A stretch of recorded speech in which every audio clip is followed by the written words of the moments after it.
70 और 80 का दशक, वो दौर जब बतौर हीरो फिल्म इंडस्ट्री में अमिताभ बच्चन की फिल्मों का बोलबाला हुआ करता था। जहां एक तरफ अमिताभ बच्चन सुपरस्टार होने के साथ साथ एंग्री यंग मैन के रूप में मशहूर हुए, तो वहीं ढेरों चाइल्ड आर्टिस्ट जिन्होंने अमिताभ बच्चन के बचपन का रोल प्ले किया था, उनकी भी एक सशक्त पहचान बनी। आज के इस वीडियो में हम उन्हीं चाइल्ड आर्टिस्ट के बारे में बात करने वाले हैं जिन्होंने अमिताभ बच्चन के बचपन का रोल प्ले किया था। नमस्कार दोस्तों, मैं हूं अनुराग सूर्यवंशी।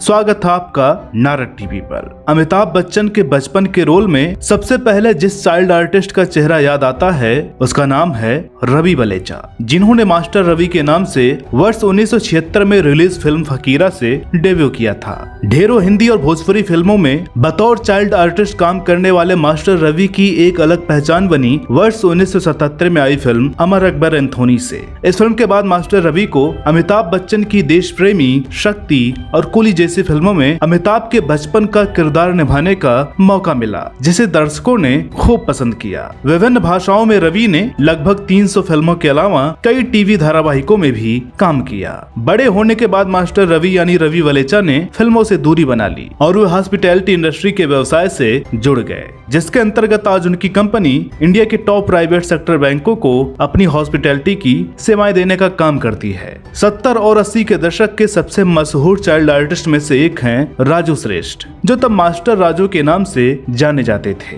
हालांकि कम लोगों को ही पता होगा कि उनका असली नाम फहीम अजानी है। मास्टर राजू ने अमिताभ के अलावा भी कई अभिनेताओं के बचपन का रोल निभाया है और कई फिल्मों में तो उन्होंने बतौर चाइल्ड आर्टिस्ट मुख्य भूमिका भी निभाई। बात करें अमिताभ बच्चन की फिल्मों की, तो मास्टर राजू ने फिल्म त्रिशूल और नास्तिक में अमिताभ के बचपन का रोल निभाकर एक अलग छाप छोड़ी। वर्ष 1969 में रिलीज फिल्म शर्त से अभिनय की शुरुआत करने वाले राजू ने 1972 में प्रदर्शित हुई फिल्म बावर्ची और परिचय में अपनी मासूमियत से सबका दिल जीत लिया और हिंदी फिल्मों के सबसे चहेते चाइल्ड आर्टिस्ट बन गए।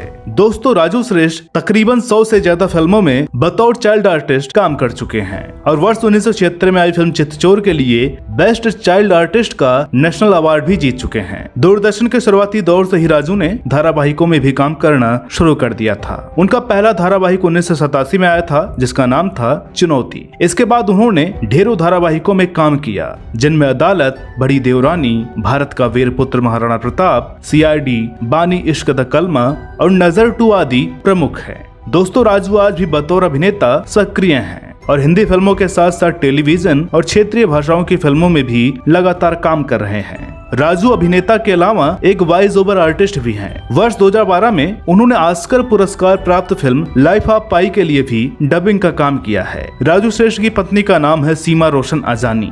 अगले चाइल्ड आर्टिस्ट का नाम है टीटो खत्री। 70 और 80 के दशक में मास्टर टीटो बतौर चाइल्ड आर्टिस्ट बेहद व्यस्त कलाकार थे। मनमोहन देसाई की फिल्म आग गले लग जा में पोलियो ग्रस्त बच्चे के रूप में अपने शानदार अभिनय से उन्हें रातों रात लोकप्रियता मिली थी। हालांकि उनकी पहली फिल्म मीना कुमारी अभिनीत दुश्मन थी। बच्चों के लिए बनी फिल्म किताब में भी टीटो द्वारा निभाई गई मास्टर राजू के एक मजाकिया दोस्त की भूमिका को आज भी याद किया जाता है।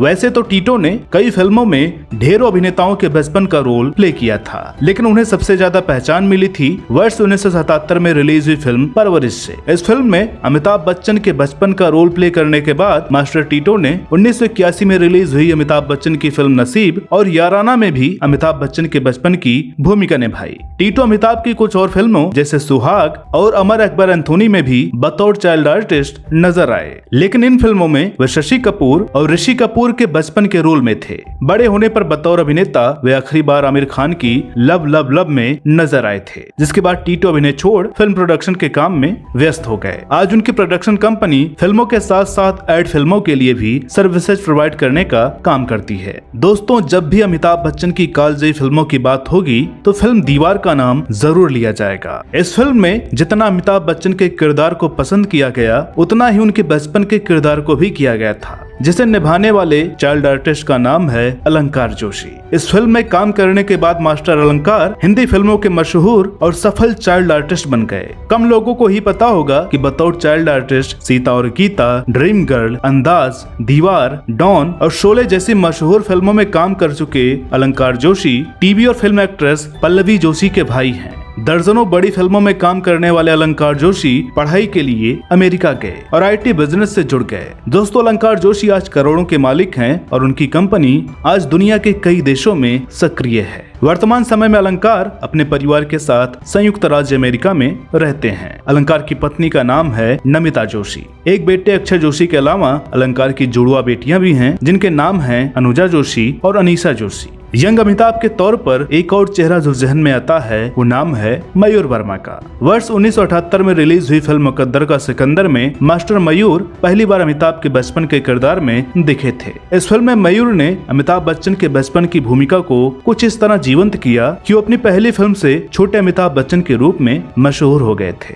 फिल्म मुकद्दर का सिकंदर के बाद तो अमिताभ की हर फिल्मों के लिए मयूर को साइन किया जाने लगा। बड़े होने के बाद भी मयूर ने कुछ फिल्मों में काम किया, लेकिन उन्हें आज भी जिस किरदार के लिए याद किया जाता है वो है BR चोपड़ा के कालजयी धारावाहिक महाभारत के लिए अभिमन्यु का किरदार। दोस्तों, इस धारावाहिक में काम करने के बाद मयूर अमिताभ बच्चन की ही कंपनी टीवी एशिया से जुड़ गए और उन्होंने भारत छोड़ दिया। कई सालों तक टीवी एशिया में काम करने के बाद आज मयूर राज वर्मा फिल्मी दुनिया से दूर अमेरिका में अपनी पत्नी नूरी के साथ मिलकर अपना रेस्टोरेंट का बिजनेस चला रहे हैं। मयूर आज वेल्स के मशहूर व्यवसायियों में से एक हैं। उनकी पत्नी जानी मानी शेफ हैं। नूरी और मयूर के 2 बच्चे भी हैं। मयूर राज वर्मा एक्टिंग वर्कशॉप और एक्टिंग क्लासेस भी चलाते हैं। साथ ही वेल्स के लोगों को बॉलीवुड से भी रूबरू करवाते हैं। अंत में जिस चाइल्ड आर्टिस्ट का नाम आता है वो हैं मंजुनाथ नायरकर, जिन्हें शंकर नाग द्वारा निर्देशित टेलीविजन श्रृंखला मालगुडी डेज में निभाए उनके किरदार स्वामी से भी जाना जाता है। हालांकि उनका स्क्रीन नाम मास्टर मंजुनाथ था। 80 और 90 के दशक के सबसे व्यस्त और सफल चाइल्ड एक्टर मंजुनाथ ने फिल्म अग्निपथ में विजय दीनानाथ चौहान का रोल प्ले किया था। दोस्तों, आपको यह जानकर ताज्जुब होगा